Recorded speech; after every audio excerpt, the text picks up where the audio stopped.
Kelly Mandeville. Random question. You put in your notes that your middle name is Danger. Is that true?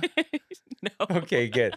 I was like, damn, that would be pretty cool if your middle name was actually I Danger. know. Someone should do that. I know. If I had a kid, that's what their middle name would be. Yeah. Yeah. Yeah. Like And I have 14 two. And now names. I feel like I missed out on the most obvious opportunity in life. I Yeah. failed them. So, okay, so co-founder and owner of Monster Sauce. Yeah. That is the project that I'm really, really curious about. I was telling you that a couple weeks ago, as I was biking with a mutual friend of ours, Colin, and he was talking about you, and I'm like, oh man, I really want to talk to her about because we've known each other for so long, and Yeah. so I've kind of been able to watch you kind of progress from different industries into kind of this really cool success story. So I was very curious about that kind of evolution of how you got there. So, um, how's it going? So good. Yeah, Yeah. In life and sauce life, everything is good. I love that. Yeah. So let's talk about before we kind of go to the backstory and stuff like that. Let's talk about what what monster sauce is. Where did the idea come from? Yeah. It's so funny. So whenever people see the brand for the first time, they're like, "What is this?" Yeah. So it's very like it's a good question. Uh, so my partner Paul and I, we love food. That's like the shortest answer is Yeah. we just love food. And for the longest time, we've enjoyed cooking for each other. We travel for food. We travel to go to restaurants, and that's, like, the priority. We obviously, like, go and do other things when we're in a new city, Yeah. but when we hit the ground, we have a list on our phones, we share guides, and, like, we hit the ground running. Yeah. We do, like we call them, like, bang bang, which is, like, 2 meals in a row. Oh We'll wow. go to, like, many different restaurants Yeah. while we're away, and it's just because that's so like, it's always top of mind for us. It's what we pay attention to. Um, we just get excited about it. So there's that. And then, the pandemic. Like, I hate to say that the pandemic inspired this, but it did because we loved food before. And then suddenly we had all this extra time Yeah. to kind of like do whatever we wanted. And so we did two projects. We built two motorcycles together and we started Monster Sauce. Nice. And it was kind of just like the things that we really wanted to spend our time doing. That was the positive part of the pandemic is now you could spend your time doing something that maybe you didn't have time to do Yes. before. That was the Yes. cool part. So we spent a lot of time cooking for each other during the pandemic, buying cookbooks. We watched every food show that you could name, all of them, and probably multiple times. Yeah. And then we would see something in a show, go buy a cookbook, go to a new market, buy all these different ingredients, and it honestly just, like, got to this critical mass where we're like, "All right. Let's pick, like, the hits. Like, what do we really wanna, like, get good at?" And my favorite was chili garlic noodles, like, spicy, saucy, Yeah. messy noodles, and so we started making that, but we were buying chili crisp. And it was great, like, they're all good, but I kept getting, like, a little bit swollen, and I was like, "I feel like I wanna try to make this because there's some stuff in this one that I like, there's some stuff in this one that I like, and none of them really have this, like, one thing that I am looking for." I want it to Right. be less salty and more, like, savory and, like, roasty. Yeah. That's what I want. I don't want it just to be, like, spice, salt, go. Right. Right. And so Paul's like a very process driven person. He's an industrial designer. He's like the person that like keeps me on the rails Yeah. because, Kelly Danger. Yeah. Is your middle um name. yeah. Um but so he's a process person and so he would make a version and I'd be like, "Yeah, it's really good, but we should try maybe this." And then we just kind of like riffed on it for a long time. And it was kind of a combination of 2 different things. We wanted to start a business together. We didn't really know what we wanted to do as a business, but we Right. knew we wanted it to be food and we knew we wanted to work together because we somehow balance each other out in this like really dynamic and good, positive way. Um, and I mean, we talked about it and we're like, what are the things that we really enjoy making and eating? And what do we want to share with people? And chili crisp was like number one. And then a while later, when we could have people over, we had people over for pizza. And one of our friends, and you know him, it's Dylan, Dandy Dylan, Oh, nice. Big Dill. And he was like nosing around in the fridge for sauce. He's like, what do you guys got in here for pizza? And he pulled out this big mysterious jar, this like big messy jar. And we're like, "Oh, we make that." And he's like, "I'm trying this." So we put it on his pizza, other people did, and then I picture him just taking a spoonful and eating oh, it. yeah, he did. He fully Yeah. did. You nailed it. That's his brand. Yeah, yeah. So that's what happened, and then a few days later, he sent us a message and was like, "Yo, like, I need more of that."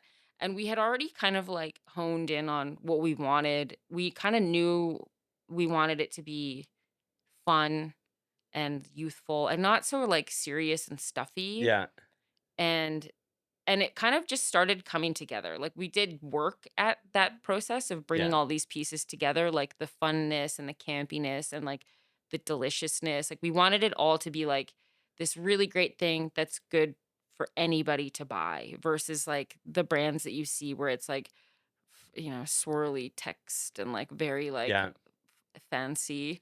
Or very like not to say that there's anything wrong with like ethnically focused, but it's like when you see a Mexican hot sauce, maybe you're like, "Oh, am I allowed to put that on my spaghetti?" You Yeah, know what I that's mean? the thing too. Like, that was the other part of it is, like, for some reason, in my mind, I will only eat certain sauce on certain Yeah, food. yeah. It's compartmentalized. I'm like, it's super delicious and I'm sure it would be good, Yeah, but I can't wrap my mind around this. So right. that part, I was like, I don't want it to be like tied to one culture because every culture has their version of chili oil or chili crisp. Like, Yeah, there is a Mexican version. It's called salsa macha and it's delicious. It's oil-based salsa.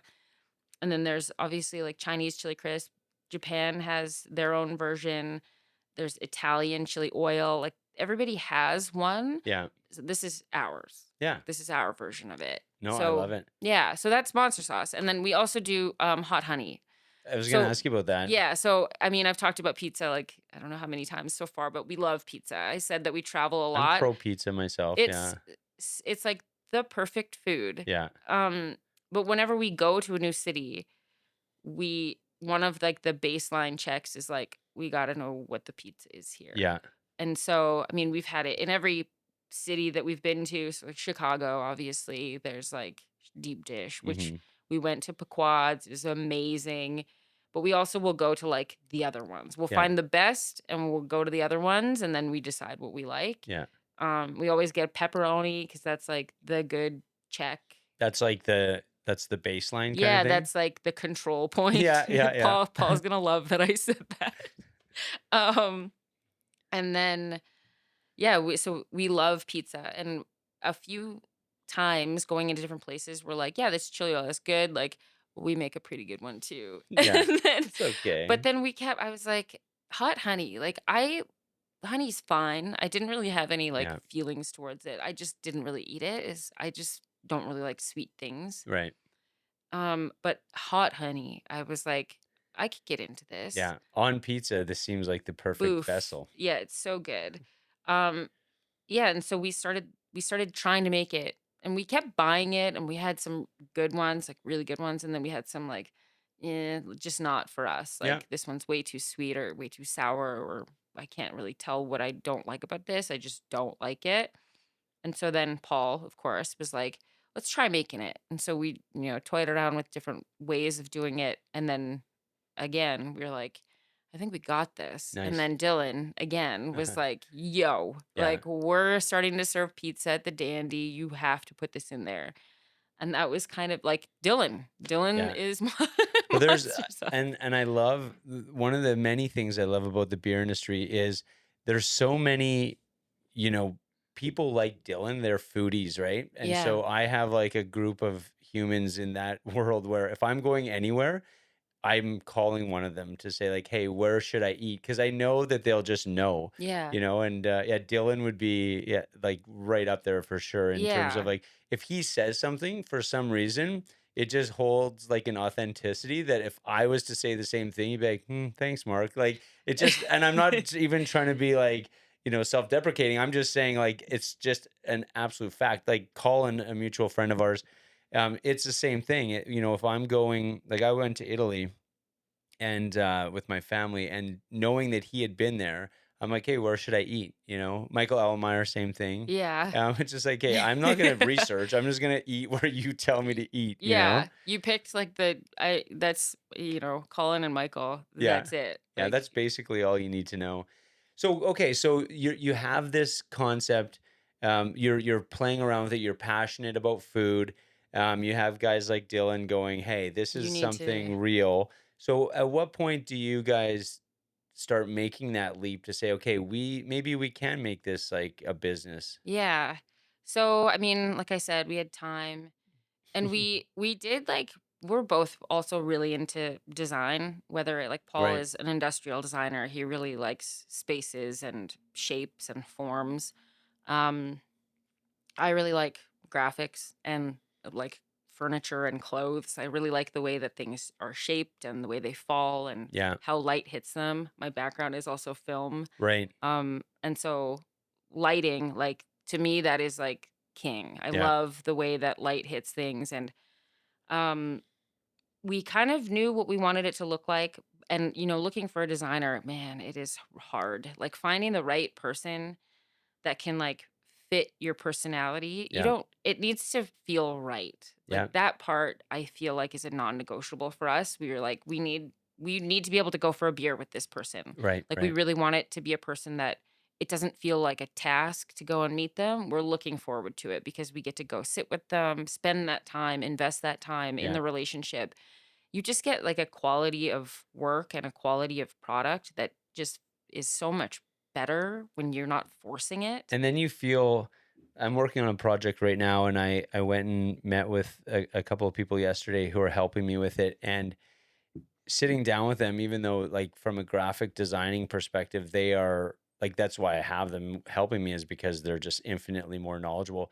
But sitting down with them, it feels so collaborative. It's not this like, let me explain to you how this works. It's more of just this like, and we really are kind of like building on each other's ideas. And it makes it, that's when for me, I know that I'm with the right people, is when it feels like they are kind of finishing my sentences sometimes, and they're allowing me to kind of like contribute as well, and it's just this, like, you Yeah. see it progress. Yeah, I love that. Like, that part of it to me is that's how you grow, Yeah. is you, like, find somebody that has their strengths, you bring your strengths, and you collide. Yeah. Like, that's it.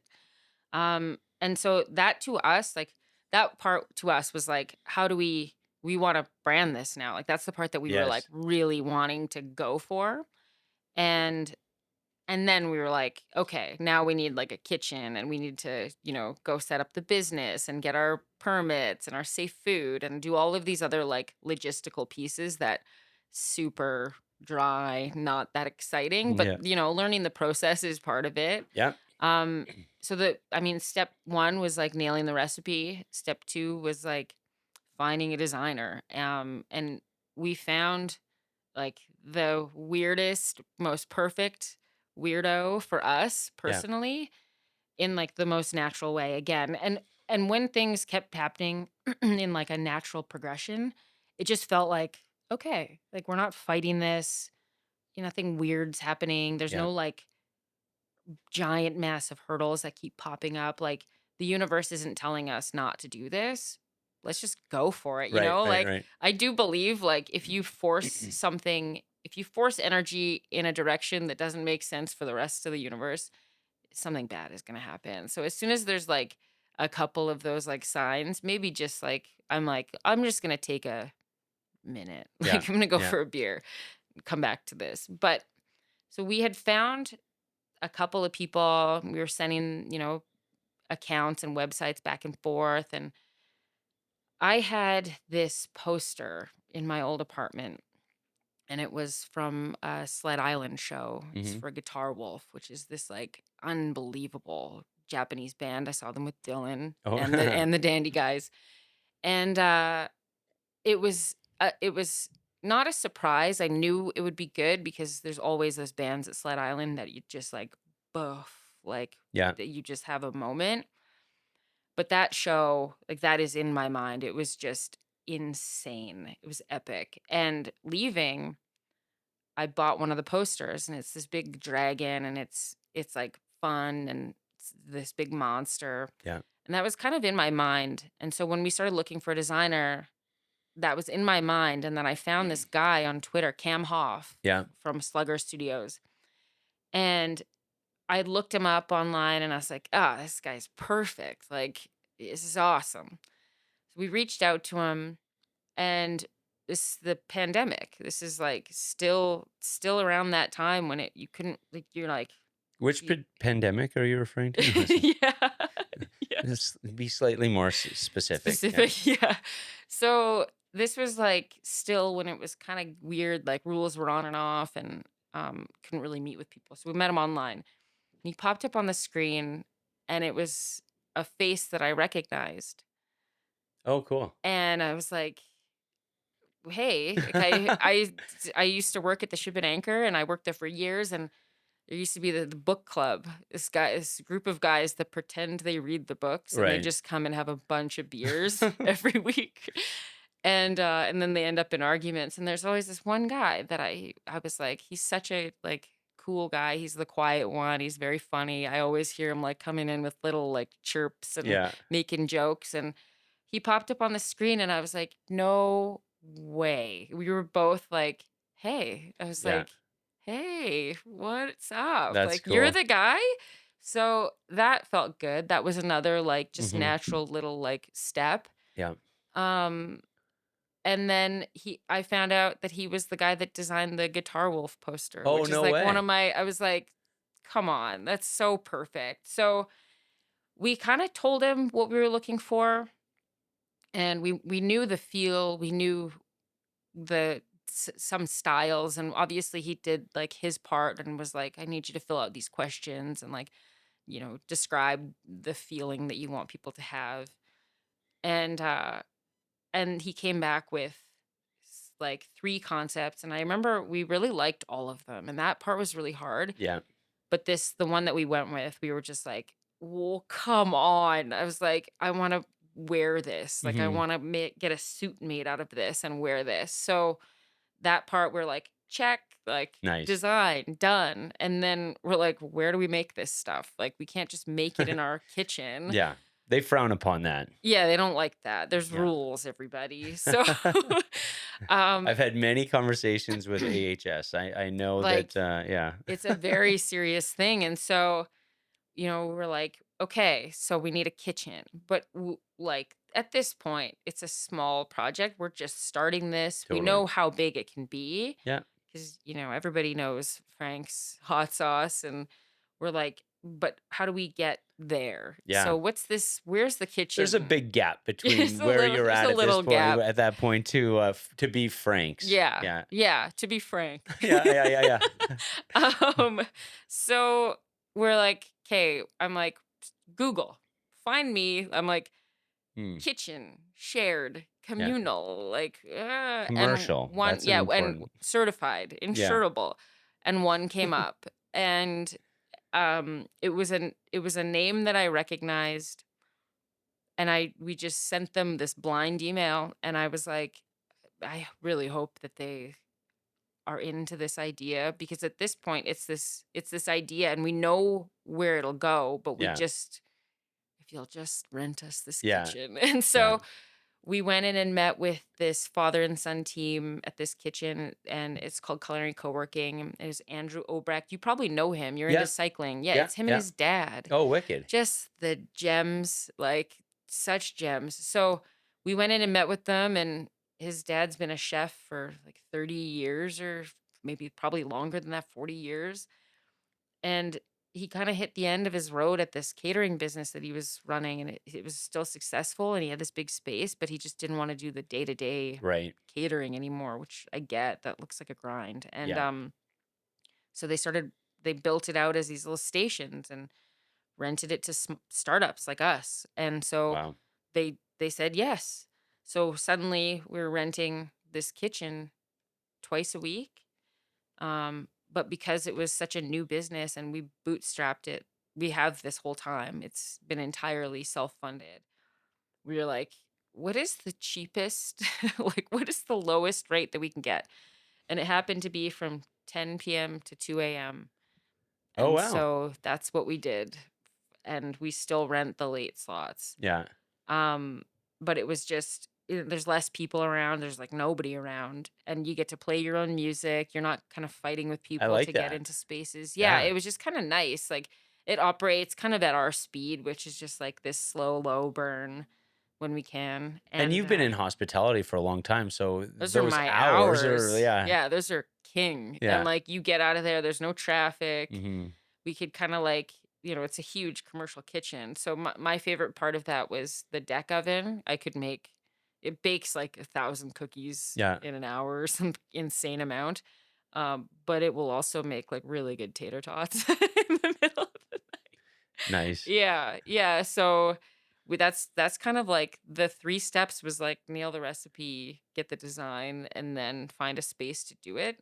And we're like, okay, like let's go. I Yeah, guess like that's we cool. just like plugged down and made all these collateral supporting pieces, applied for all of our licenses and permits, and then we're just like, okay, okay. Yeah. Like, So you've worked with breweries in the past. So as you were describing that process, you know, talking to brewers, especially when craft beer was a relatively new concept. I'd always talk with breweries, and there used to be this. I felt like there was a sometimes a disconnect between the brewer that made the product and the say like the marketing team that branded the product. And I know a lot of brewers back in the day, they thought, well, who cares what the package looks like because the liquid's really good, and that's like if you make good liquid, that's all you. And I think over the years, uh, effectively everybody has come to understand you need good liquid, obviously. You need a yeah, good product, but you need good branding. And so it seems yeah, like you kind of knew that intuitively. Is that something that you learned through the craft beer industry or at least yeah. reinforced? Oh yeah, yeah. I mean, I had, I got lucky, like, and it was a combination of like timing and luck and working at it. But when craft beer was coming into Alberta, or when they started kind of cropping up, I had worked for Phillips for a while before that. Yeah. And I remember the feeling of going into the brewery the first time. I didn't work there at the time. I lived in Victoria. I lived 2 blocks away from the brewery, and I happened to be walking by, and I was like, "What is this? Like, I Yeah. need to know what this is." And I went in, and I remember just feeling like, "Oh my gosh, like, this is like a grown-up version of, like, a theme park.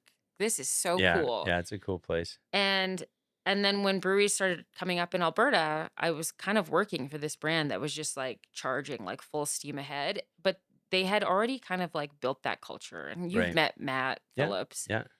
You can see little like squints of his personality still like to this day in the brand. Like Oh you yeah. it still has that like small town homemade feel, but they're massive Yeah. now. Um, and so being part of that process with them, like, being able to see new brands before they came out and get excited about them, being able to like be around creative people, both like in the marketing side and in the production side, you nailed it. Like the brewers don't care about the package. They're like, I just want something delicious and like crushable and, Yeah. different. Meanwhile, like marketing people, they're like, nobody's gonna even look at this and taste the beer if it doesn't look good. So Yeah. there is that like kind of weird disparity between those two things. And I did pick up on that. And that was a big part of it was like, how do we create something that draws your eye, both to the label, but also how do we show people the Hmm. liquid? Like, how do we get that in there? And that was like a consideration. It was a big one. Like, we don't want to just cover this thing so you can't see what it is, but we want it to complement what you see on the Totally. inside. Well, and it's interesting you say that because as a product, like there are a lot of hot sauces out there, but what your product looks like is actually unique. So it's interesting that you kind of were aware of that and being like, "Okay, how do we brand it in a way that is still like people can physically see the product?" Yeah, I mean, there is, like, that weird thing where you're like, "What's in this? Like, Yeah, what's in this mystery jar?" We did want people to see it because as soon as you see like, your eyes are drawn to color. yeah, There's, like, golden beers and, like, red hot sauces. Like, yeah, when you see red, you think spice or you think, like, saucy. I always am like, "Delicious." yeah, Like, that's what I want. Um Yeah, and so we wanted it to look different. We also just wanted it to be like there are a lot of hot sauces. There are a lot of good ones too. hmm, And we see a lot of them pop up and we go to markets. Like we're out there. Like we have vegetables in the fridge a lot of the time because we order them. I get them delivered so that yeah, we have to have them. But we have a million condiments. Like yeah, every chili crisp that I think you could name is in our fridge yeah, because it's good. It's a good reminder sometimes to try something different. Like we didn't want to get stuck in that echo chamber of like this is so good, so it's the only thing I eat. yeah. So every once in a while we try other ones and we're like, yeah, it's good, but I still like ours. Like that's good. Like that's a good sign. And I think, yeah, like even trying, you know, people that own restaurants, go to other restaurants, see See what what's out works, right? there. See what doesn't work. And I think that's, and still having the passion for, what you do, that's a part of it. So you've mentioned Paul, he's your partner. So you guys are partners in life and partners in business. Crime. Yeah.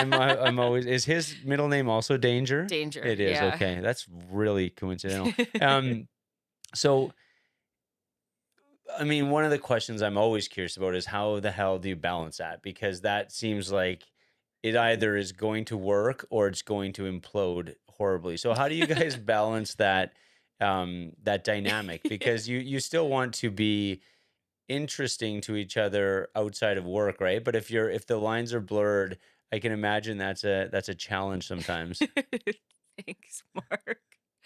Paul earmuffs. Yeah, yeah, yeah. um, no, so honestly, when like Paul and I have been together a long time and Yeah. we've worked in different capacities on different projects. I mentioned that during the pandemic, he had a motorcycle that was like fully running, and I had a couple bins full of parts and random stuff. And I'd always wanted the time to build one. I think everybody says they want to build a motorcycle or a car and they want to start a hot sauce business. Those are the things, Totally. right? Everyone I can think of thinks of all. Like I would never want to build a motorcycle because I picture myself leaving the parking lot and instantly getting T-boned and dying. Don't do My it. motorcycling career would last 5 seconds. Just right on the back. Yeah. Yeah. Right. But we had gone through this process, and Paul's a really good teacher. Like he's got the patience to explain something, show you how to do it, watch you do it, and then like very graciously tell you what you did wrong. Yeah. That's the part I need to learn how to do better. That's tough. Yeah. That's a really rare quality to have somebody that can like go through that process, Yeah. but that genuinely like wants you to do it on your own. Yeah. And, I've had people teach me a million things, but then they kind of like take ownership of it after. Paul Mm, doesn't do that. Like he wants me to go out and just be like the loudest, wildest, craziest person, speak my mind, do the things that I want to do. And he's just like, I'm here for you. yeah. Like, let's go. I'm right behind you. And so that part to me was like a new quality that I hadn't really had before. I hadn't had that feeling of like security Right. and support and like the patience part where someone is like, Kelly, like, of course she's gonna want to go and do this, like, go on this crazy motorcycle ride Yeah. in the pouring rain. Like, here we go. But he's just like, yeah, let's go. So that's a new one. Like, that Yeah. for me was new. When we actually like physically got through the process of like building, like, because we split the case on my motorcycle. Like, it was as small as something can get and as many pieces as can be splayed on a table. That was where it was. Yeah. That feeling is very overwhelming. So if you can go through that process with somebody and like get over your like fears and then start something, like it physically started, we went through this whole like back and forth on the design and like making it custom for me. if you can, like, do that with somebody, learn from them, talk about creative things, and then get to the end of the road, start it, ride it. Like, it was like, "Ah, okay." So were you the first one to ride? So you built a motorbike with Paul, Yeah. and I would have let him test drive it. Who did the test driving? Me. Oh, wow. Yeah. It was very cool. I have a video of me starting it the first time, the look on my face is Yeah. just, like, shock. Yeah. It's pretty surprising that it started, like, it Yeah, didn't that's even fight awesome. us or Yeah. anything. So that process was, like, gave me a lot of confidence, and then, we've it's always, like, the person that sees you at your best and your worst. Yeah. I feel like before you start a business with anybody, you should have to, like, renovate a bathroom or something, which Yeah. or, like, do our renovation. We've rent out our home and lived in it while we were doing it, like, we kinda have gone through those, like, stages of, like, if we don't make it through this, Yeah. So then starting a business is kinda, yeah. I feel this like, was, like, the living easiest through a one. renovation is actually probably the That's hardest the thing to hardest do one. successfully. Yeah, or, Because if like, you having your car break down. yeah, if you would just you either know you wanna kill the person or you're good after, living Yeah, in a renovation. I don't think me and my wife would do that, to be honest with don't you. do it. Yeah. It's pretty rough. Yeah. Like, the quality of life just, like, hits this Yeah. lull and hums along, and you're like, like, and to do that with your partner, like, you want them to see you as, like, strong and, smart and handsome and Yeah. beautiful. Like, you Yeah, don't that want them to ship see you with, sailed. like, dust all over your Yeah. clothes and, like Yeah, my wife just, like, now just hires, like, if there's something that's needed in the house, she's like, respect. she just has given up on the idea that I could ever learn electrical or Which plumbing. I'm just that's like, okay. yeah, oh yeah, I know. I came to peace with that years ago. Just be okay with it. Go on a Yeah, bike ride, come back exactly. and And I even told my kids, I'm like, as soon as I can afford to have someone mow the lawn, I will have, because I don't there's no ego in the way. It's just like I will have people doing everything for me if I can do, yeah. if I can afford that, Yeah. and it will keep my marriage relatively intact because we Yeah. know that we can't do See, the you found renovation your together. balance, Yeah, like, that's your balance. Yeah, so, I mean, the business side of it, like, building the motorcycle is stressful because yeah. there's, like, parts, there's learning, there's a lot of things. There's If danger of riding a motorcycle that you built yourself. Yeah. Yeah, Yeah, I love exactly, that my that you middle went through name. that. So, um, you guys both kind of come from a creative world, but how did you, as you're building the business, I'm always curious how, when people are starting the business from scratch, you're both, there from the ground level. How do you define your roles? Yeah, that's hard. Like, so naturally, we have different skill sets. Hmm. I said that Paul is very process driven. He's a designer. He's like very pragmatic and he's like in that process of cooking food during the pandemic, during Yeah. our time. Um if we found something that we really enjoyed or we hadn't ever had, like Thai food was totally new to us. Paul is like he has the personality where he'll read 5 different recipes. He'll watch 5 different videos and he'll find like the best versions and then he'll take all of that information and make something. Yeah. And then he'll do it like 2 or 3 times. And then the 3rd one, you're just like, this is lights out. Like this is Wow. so good. So and he has the personality where like we tried making deep dish pizza at home. We bought pans. We ordered pans. And Paul was like, "Nah, I'm gonna make them." So he made these like deep dish pans that are custom. Wow. We are the only people that have these. They've got holes drilled in a pattern on the bottom, so there's airflow. They're crazy. That's insane. That Yeah, wouldn't even occur to me. me neither. So like every once in a while he does those things. Like daily though, he does things where I'm like, I wouldn't have thought of Yeah. that. So that part, like, that is a good balance, and then the, like, patience and the consistency, we both value consistency, but he's like, there's no questions about it, Yeah. and, that's, ultimately when you have a product, when you're developing any product, consistency is king, like, Yeah. that's what you want. You don't compromise on anything. We've thrown out a lot of product, and we've eaten a lot of product where we're like, the garlic wasn't quite right on that, but it's good, but it's not the Yeah. same."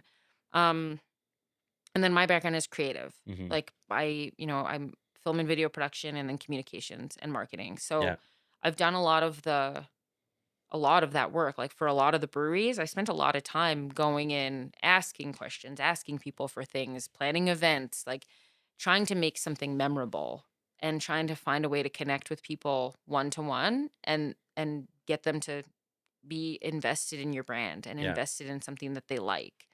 And it's not for everybody, but my part of it is like the people part.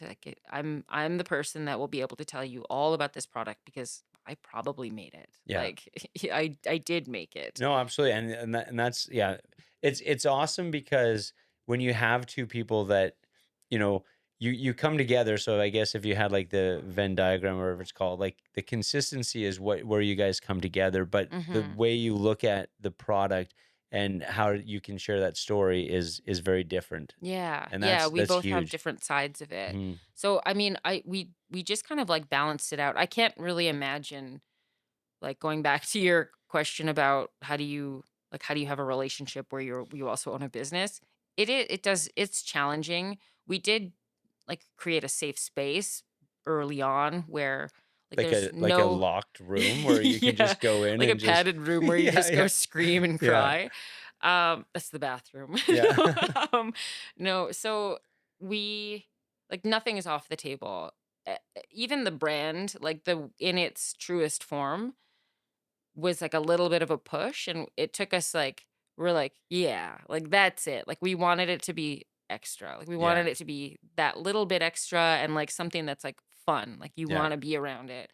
But it's just a safe space to bring up ideas. Like any successful business, I feel like you have to be able to say what you are thinking yeah, and be like, "This just popped into my head, and we'll have to, like, workshop it a bit back and forth, but what do you think about it?" yeah, And then it's, like, that cycle of, like, "Well, yeah, but have you considered this?" And just kind of, like, taking the bits and pieces that make it work, and then coming out yeah, with something. So, that part was really great, like, being able to be honest with feedback and whether it's good or critical, um, but also be like productive and find a positive way to move that forward. yeah, And then sometimes we're just like, let's just like take a minute yeah. and then come back to this tomorrow. And maybe I'll be like, oh, that was the dumbest thing I could have thought of. Like, how did I do that? Me and my one business partner, Bill, used to always do that when it was just kind of the two of us, is we would be butting heads and then we would take time away.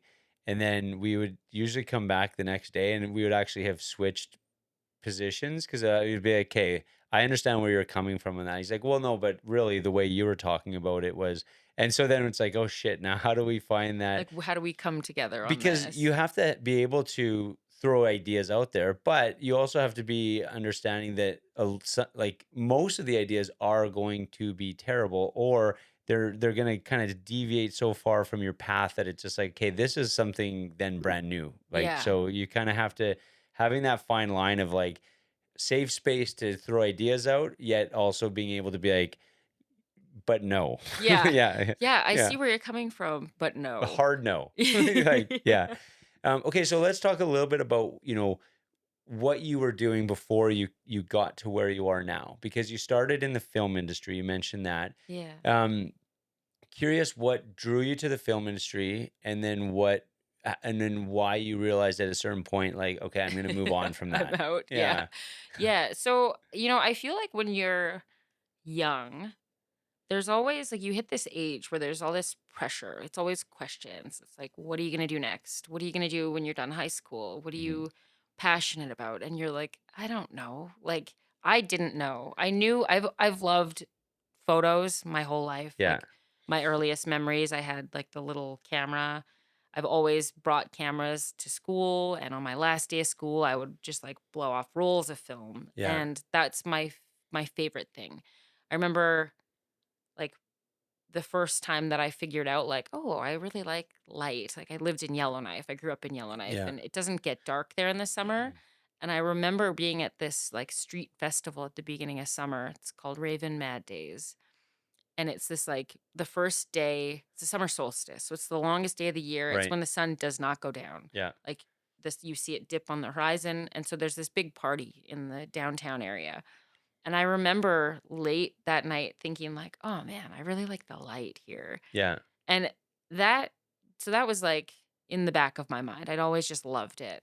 And my grandmother loved film so much for, like, the storytelling component and kind of, like, the, like, advocacy pieces. She volunteered for so many different film festivals and, Yeah. like, the Justice Film Festival. She was always, like she was at the Women's Day marches. She was knitting vagina hats for women to go to these marches and, like, scream together. And so we would always go to films together right around my birthday. September is when the Calgary International Film Festival happens. Yeah. And so I started volunteering for it at a young age.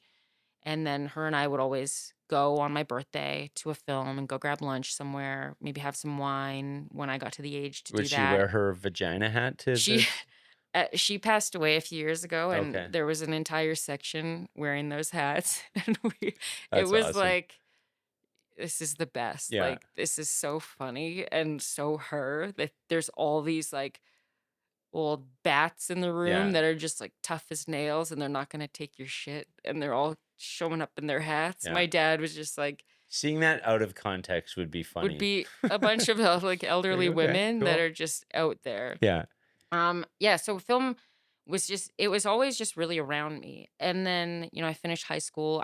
I also love writing and reading and the the art of like the story Mhm. and like narrative. I love that. So when I got out of school, high school, um I took English. I went to Mount Royal. It was a college at the time. Yeah. I'm old. And I took English and I thought that's what I wanted to do. And I eventually took a class called the English of Film. And it was a lot of storytelling. It was a lot of like studying the art of like the story arc. Right. And I just had this amazing professor, Dr. Kelly Hewson. She just I don't know what it was. She was like my brand of professor. Like we went Right. out for beers on St. Patrick's Day as a class. She would bring in like we had Guinness when we watched Irish films. Like Nice. she was just so funny and like very engaging. She was really good at getting you to like feel comfortable and feel safe. And so we had a project, one of our final projects in that class was to produce a film and you had to write the script, you had to do the storyboard, the whole process. And I just grabbed that and ran with it. Like, I Mhm. spent days and days, and, I made this film, and it was like, it was silent. There was, like, background noise, but there was no narrative or, like, no, like, voices or voiceover.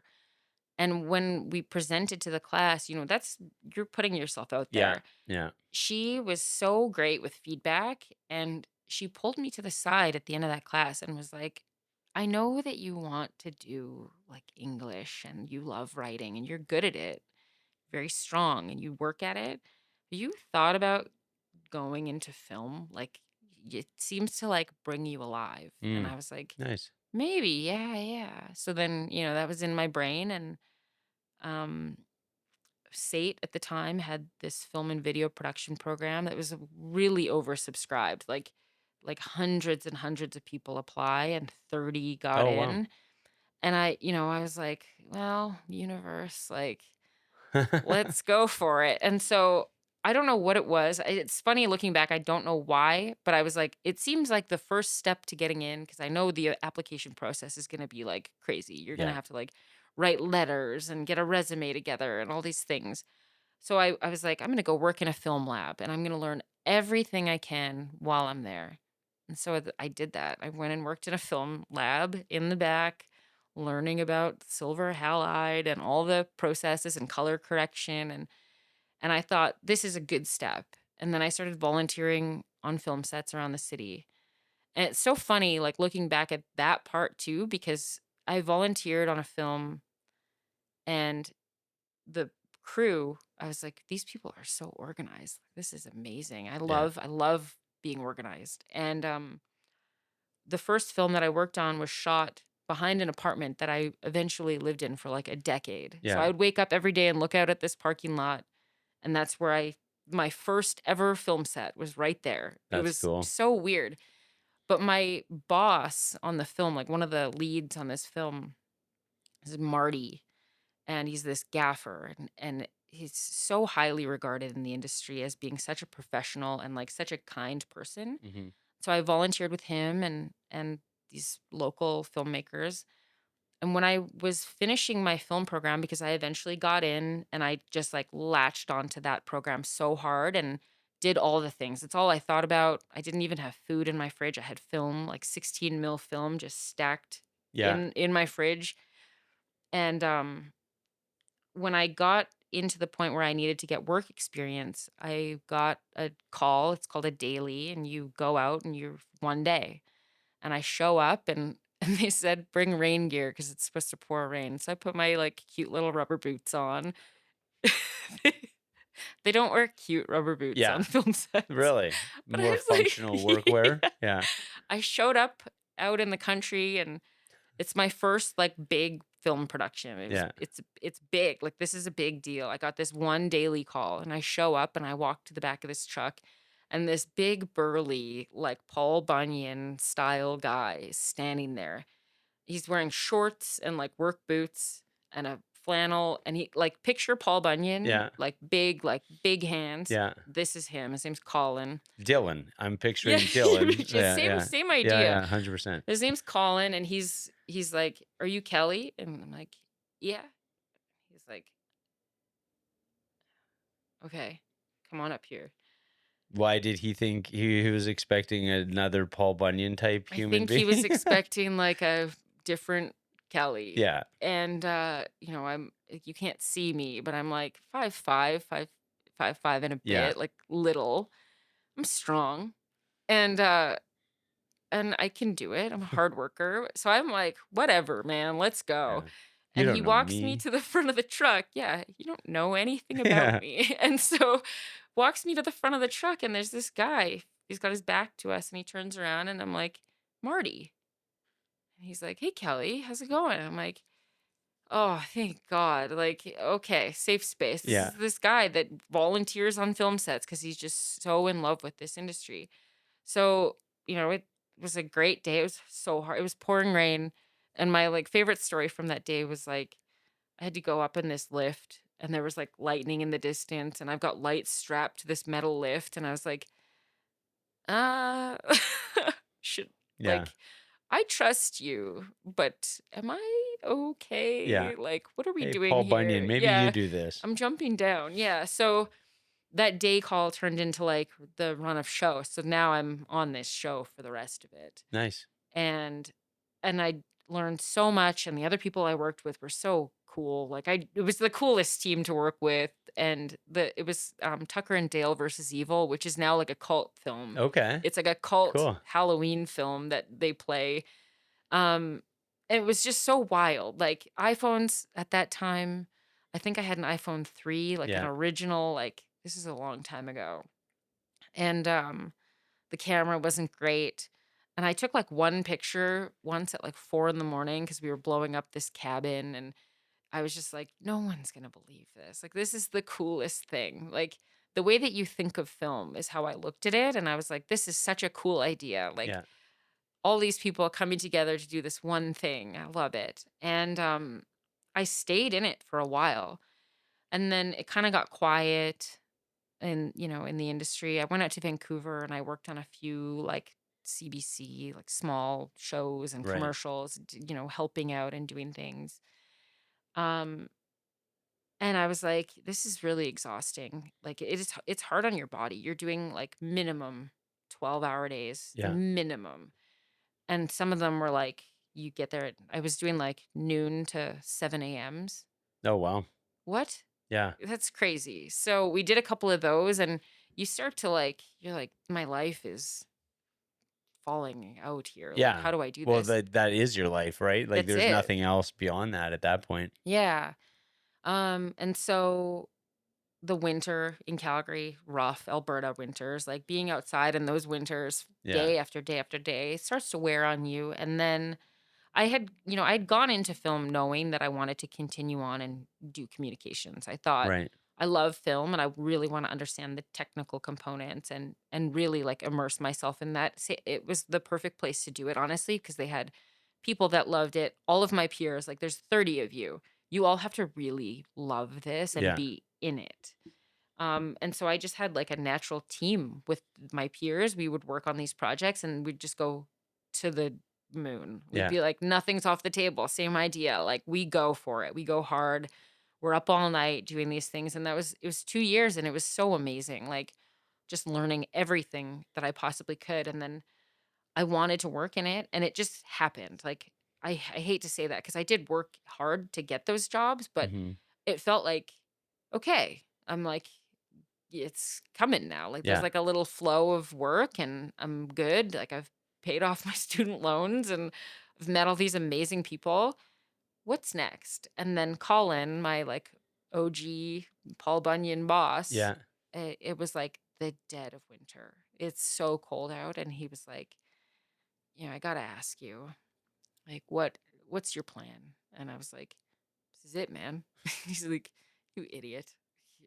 No, you you need to do something more just so that you have a safe place to land when when you're 40. I'm 40 now. I am grateful that he wanted to have that conversation with me. He was invested in me. Yeah. He was like, I want you to go back to school. I want you to like open up more opportunities for yourself in the future just in case, and you can come back and I'll hire you back if I can, and but at least go and try. And so I went to university for communications, and that was amazing also. Different challenge, like poof, way different challenge, like reading a lot of like rhetoric and Yeah. writing and trying to organize my life. And I knew I wanted to go into some sort of communications or like I thought that meant marketing and Right. event management, which it did, but the program that I took was very like academic. So I was looking for work when I'm coming to the end of this program and I'm like, what am I going to do? Like now I just like blew off film for a while and now Yeah. I'm like out in the world. How am I going to start working? What do I do now? And I ended up getting this internship with Hockey Calgary. And it's funny, I actually ran into the person that hired me last night, like Oh, right really? after like 20 Oh, years. wow. Yeah. Um, and and she was like, "Okay, so I'm going to explain some of these things to you and then I'm going to let you go off and do it." And that's what happened. It was like trust, go, do. And I just latched onto that so hard and then we started organizing camps and I got to be a mascot for a while and I was like, "Okay, like I've done like all of these like crazy little like brand building exercises and then I'm ready to like go out into the world." And so my background is hospitality. I've worked in hospitality forever, for Right. 22, 23 years. I started out as a hostess. I worked at Moxie's, Earl's, like the Joey's, the Salt Lick, the Cactus Club, like all those things. Yeah. And then worked at the Ship and Anchor forever. And which if you're not from Calgary, that's like the Yeah. best. It's the best. Yeah. And I knew that I loved the environment of film because it's like very militant. It's hardworking. It's very planned. It's hectic. Big teams, different teams. Hospitality is the same idea. It's just a different. You're delivering food and drinks instead of a motion picture. Yeah. And but it's the same like team environment. A lot of weirdos and fun people, high energy. And so I'm looking for jobs. I'm at Hockey Calgary doing this unpaid internship and I want to work somewhere and see this ad for Charcut on it was like Kijiji or LinkedIn or something. Right. But one of my friends sent it to me and she was like, I'm going to be working here. You should apply for a job here. So I did. And I worked at Charcut. I got the job and it was event and marketing coordinator. And so I did that for a while. Same thing. It was just so high energy and so much to do. Very exciting. And Connie at the time was on Top Chef and Right. there's a million things going on. And they were like, all irons are in the fire. Let's go. Like Yeah. we want to open a food truck, have a food truck festival, have this restaurant, have events. and it was so good, and then I just kinda, like, burnt out. Yeah. I hit that point where I was like, "Oh," like, I feel like I've been, like, looking forward to the weekend forever, and it's just never coming. And I ended up meeting, the owners at the time of the Unicorn, the original Unicorn Yeah. pub. They came in Bob for and lunch. Wendy? Yeah, Bob and Wendy and Chris. Okay. I saw And, Wendy the other or a couple weeks ago. yeah, It she's was yeah, she's amazing. awesome.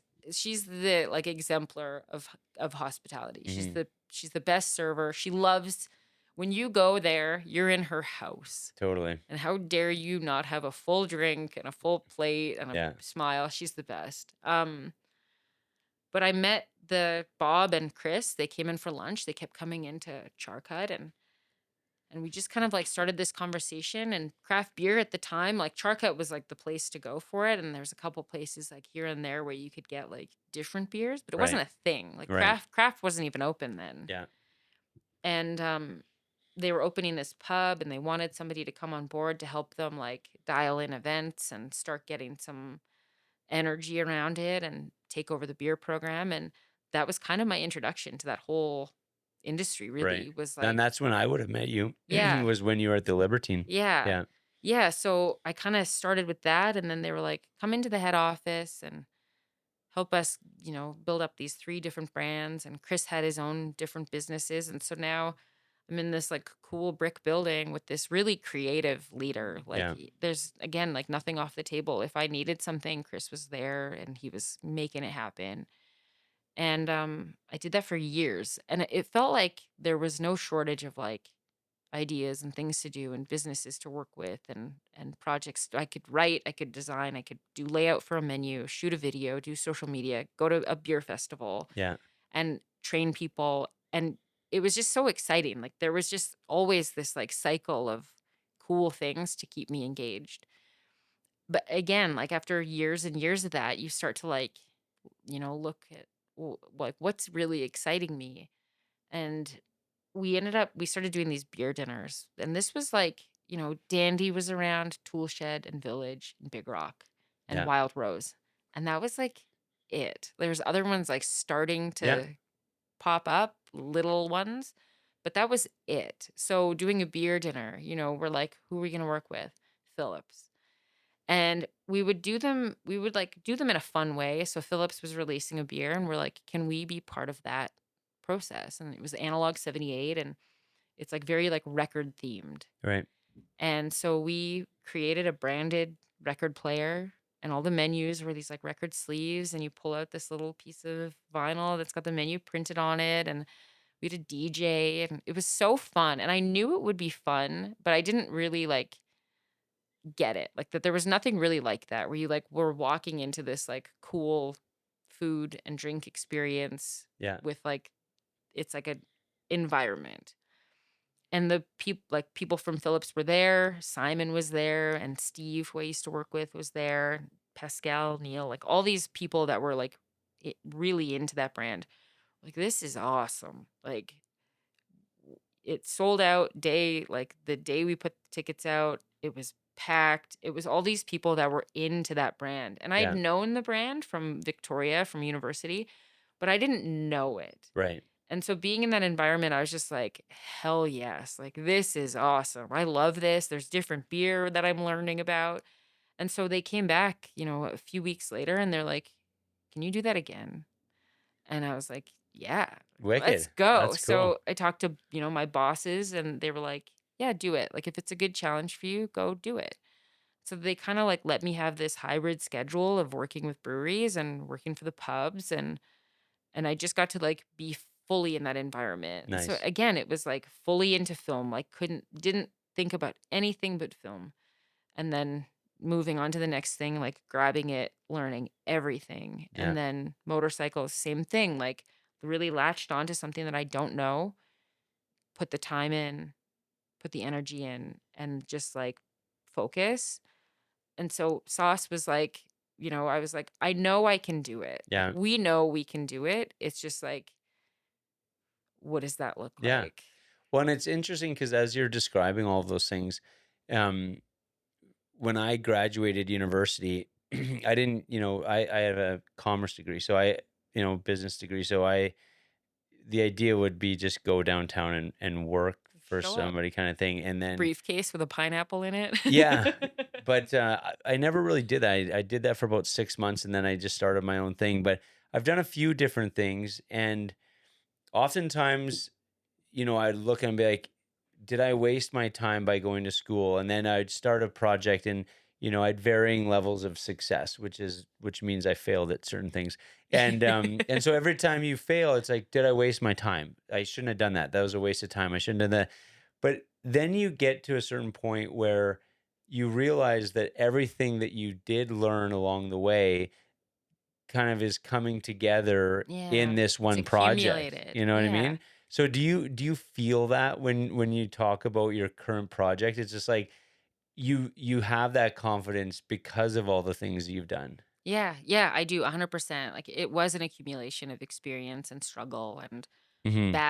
bad decisions and like good decisions and then Yeah. like just gambles. Like some of it was gambles, like showing up on a film set not knowing Yeah. my ass from my elbow, like showing up and being like, okay, let's go. So like going into the fear a little bit, like just like leaning into that fear and that unknown a little bit. But yeah, it was an accumulation of things, Yeah. and here we are. I don't think there's a you can't waste your time really, No, I unless you're always trying to make other people happy. yeah. I think that's wasting your Yeah. time.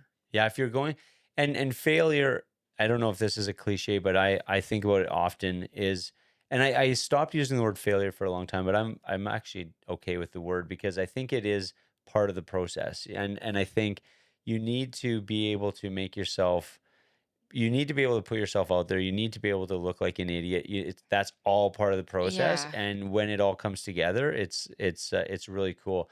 And even when you're talking about certain things with Monster that you're taking a lot of time on, that's based on experience of knowing that we can't fast forward this process. This is just going to take time, Slow and and you low. and you just you learn to be okay with that.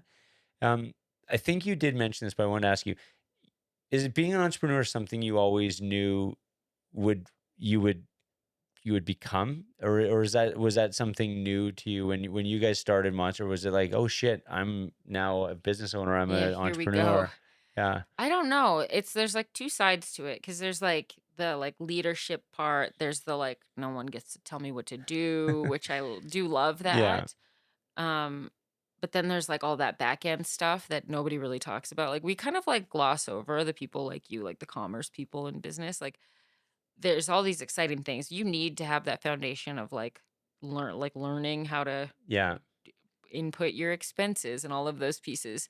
I knew I wanted to do something that I could own and be really proud of and like share it with the world and have it be a reflection of not just my personality but like something that maybe the world is looking for yeah, and Paul's personality, like show them what we are. yeah, Um and just have the confidence to be who we are regardless, because I said like the only way to waste your time is if you're always trying to please other people. I just wanted us to, like, do it. yeah. Like, do it our way, and that's it, no questions asked. Um, and so I knew we were gonna own a business of some sort. Hmm. It was just a matter of, like, how big Yeah, will we let it get, and will we let it take over our lives, which it is. It's yeah. Paul, yeah, like, Which is good in a way. I mean, because it's not a reflection of who you are, but it's a part of who you are, yeah, right? I'm So all it's in. ingrained in your life. It's hard for it to be a separate thing. Yeah, I can't have it as a separate thing, like, I Yeah. don't have time to do that. Like, Yeah. it needs to be, like, kind of in there. So one of the things, even just talking about your business, I talk to a lot of chefs, just through what I do, and I'm always curious where their initial passion for food comes from. So you talked about how over the COVID, you guys would, even when you travel, it's just like It's in let's there. it's in there. When you think back to, you know, your childhood, you grew up in Yellowknife, you said, was there something about that upbringing that that made you passionate about food. Oh, yeah. I know, like for example, like some chefs, they'll say like, "Oh, I used to, bake or cook with my grandpa or my grandma."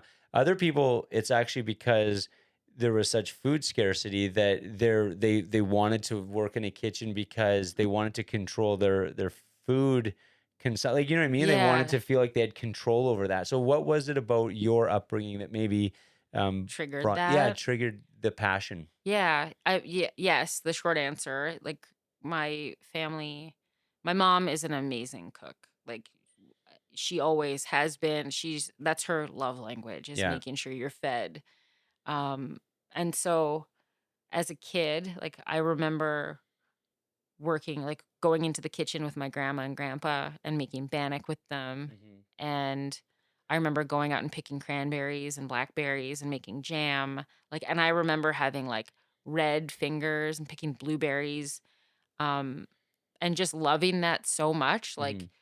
I can if they're there and you can eat them, like, I Mhm. can do this anywhere, this is so cool. Totally. I Yeah. remember thinking, like, "This is so neat." But then in the winter, Yellowknife, it's light all summer and it's cold and dark all winter. And so some of my earliest memories are like coming home from school, getting off the bus, having your eyelashes like freeze together in that short walk to the door, and then opening the door and my mom would be in there making soup or stew or like tomato sauce, and just the smell would hit you in the face and you're Mhm. like, I'm home. Yeah. Like, this is the best feeling. And then on days when it was really cold out, she would just keep us home. It was 3 girls, and she would just be like, "You're staying home today." And we'd drag our beds out into the living room, put movies on, and she'd cook for us all day. So I remember, like, the smell of, like, grilled cheese sandwiches and, like, tomato soup as a kid, which is, like, still one of my comfort Oh, go-tos. yeah. And then she would make, like, turkey stew. Like, I just remember that feeling, like, that was the way that she loved us. Yeah. And then my dad, like, on the other side of that is, you're in the North, you hunt. Like, you go hunting, you go fishing. And so on the other side of that, I remember, like, the first time we went fishing and I caught a fish and I was losing my mind. And then my mom's like, "Okay, let's clean it." And I was like, "No, it's clean. It Came just came out of came the out of the water. water, Yeah, it couldn't mom." be cleaner. Yeah, like, "What?" So she showed me how to do that, and I remember watching and she's like, "Be so careful." And she showed me how to, you know, Fillet the clean it fish. and take the bones out Yeah. and pick them out, and then one time, and this is the craziest, the first time I had fish eggs was a fish that we had caught, Oh, and she wow. gave me a little spoonful, and I remember I was like, "Mm, what is that?" And so I took a bite, and she made sure that it's gone now, it's not in my mouth, and I said, "What is it?" And she said, "Fish babies," and I was like, "I'm a She should have monster." just said eggs. Yeah. She said, "Those are the babies," and I was like, "Buh, Yeah. what?" I was like, "They're good, it's very fishy," Yeah. and then anybody that kinda came into our house, my grandma, like, both of my grandmothers, that's their love language too. Like, Yeah. my grandmother, Kathy, the vagina hat renegade, Yeah. she, her love language was food, and she would make cabbage rolls. She taught my mom, like, she spent a weekend once teaching my mom the way that she makes them, and that's, like, our whenever I have that, like, smell and whenever we eat Yeah. that, it's like I'm a child I again, love like, that. yeah. I'm Polish, so yeah, that would Cabbage be rolls, yeah, oof. 100%. I know everybody's mom makes the best ones, but, like, I'll bring you some of my mom's, they're so good. Nice. Um, yeah, and we would go, like, ice fishing and fishing, and so the act of, like, gathering and, like, riding your skidoo out onto the lake and Mhm. spending the day out there, catching a fish, cooking a fish over the fire, like, Mm. that's in my brain and, like, it's part of me, and Mhm. I didn't really look at it the way that I look at it now that I'm older. When you are that connected to a memory from your childhood, it feels like a lifetime ago. It Mhm. feels like a different life because I'm here now, but it's so formative. Like, those things that you do as a young person, it's never going to leave my brain. So I feel like that is where, like, my love for food and, like, feeding people came from, and, Yeah. like, being around big loud rooms 'cause that's what I grew up with. Like, you Yeah. always end up back where you came from, Oh, kind of. you try to leave, and then that's where you end up wanting to be, Yeah. whether it's mentally or physically. You mentioned the idea of burning out and getting tired. So I'm curious now, because one of the things that I think I've gotten better at is recognizing when that's coming, and so I'm curious Yeah. for you as a busy business owner, entrepreneur, when you feel that coming on, is there, like, what do you do in those situations when you know that you're about to burn out, or you just need time? Because obviously a business doesn't stop. So how do you No. kind of deal with that and balance that in your life? Yeah, I mean, we try. Both of us really try to recognize when that's happening. There is like the art of saying no, Mhm. like the polite decline without making someone feel undervalued. Like, sorry, I missed your birthday. I was just really tired. But just like being responsible with our Mhm. time is something that we're still kind of learning, trying to find that balance between like time that we enjoy, time that we have to do things we might not want to do, like, Mhm. loading the van full of jars or something. But then finding the time for yourself. So I really like being outside. So when I feel myself burning out, I try to like breathe slow and low. I'll try to like take a few minutes here and there for myself just to feel like I'm gaining that time back a little bit. Like Yeah. I can't remember what it's called, but it's like something procrastination, and it's like when you at the end of the day when you just like stay up so you have that time for Mm. yourself. Yeah, yeah. Um, I do that. That's like something that I need is just like to be alone with my thoughts, to whether I'm like I don't really ride the train, but that's something that I remember that was like time for me to Mhm. just be alone with my thoughts. You just like get into a cycle of like, I'm busy. I have to do this. I have to do this. Don't forget about this. Like, you just need to like take a second and think about nothing. Mhm. And for me, the easiest way to find that balance, because we're busy. Like, I work all day and most evenings Mhm. and most Saturdays. Like, tomorrow we're serving 3,000 samples at a Stampede breakfast. Wow. Mentally and emotionally preparing for that, but later today, I'll make sure that I go outside and I'm quiet Mhm. and I have a chance to, like, let the battery charge a little bit. Totally. Yeah, it's Yeah. it's important to, yeah, to take personal time. And I know Yeah. we live in a world where sometimes it's considered selfish by some people to, like, but I think it's the most important thing. And I think by doing that, yeah, then when you do show up for work and you show up for friends and stuff like that, you're You're, like, geared. you're geared Yeah. 100%. Um okay, another, just kind of, we'll wrap this up, but one question, because we've talked about your business as a concept, but I want to talk about it as like a reality in terms of, it's a small business. You Mhm. need people to support you, Yeah. as do all small businesses. Yeah. From your perspective now, being really in the thick of it and having a product that you're putting out there, what are, and buying your product is an obvious one, but are there other ways that people can support small businesses and yourself? I love that question because oftentimes people think, "Oh, well, the only way to support a small business is to buy the product." Mhm. Period. That's not true. I feel like this far into it, the things that I really need from people Mhm. sometimes, like if you see somebody at a grocery store and they own that business or they're handing out samples, just hear them out Mhm. because that might trigger something in your brain. Um, and you might have a conversation about it later. Like just giving it a little bit of space to share energy is pretty great. Like if somebody just listens to me at a demo, because I do all of our demos right now in store. We have Tim, who's amazing. He helps us when we cannot do anything. Mhm. Um, but I do them, and it's just it fills your cup to have somebody just listen to you, and Mhm. that's it. And or just take a sample and try it. And that part to me is such a big deal, is just getting people to, like, kind of, like, look away from their focus for Mhm. 1 second and hear you out. So that's one easy one.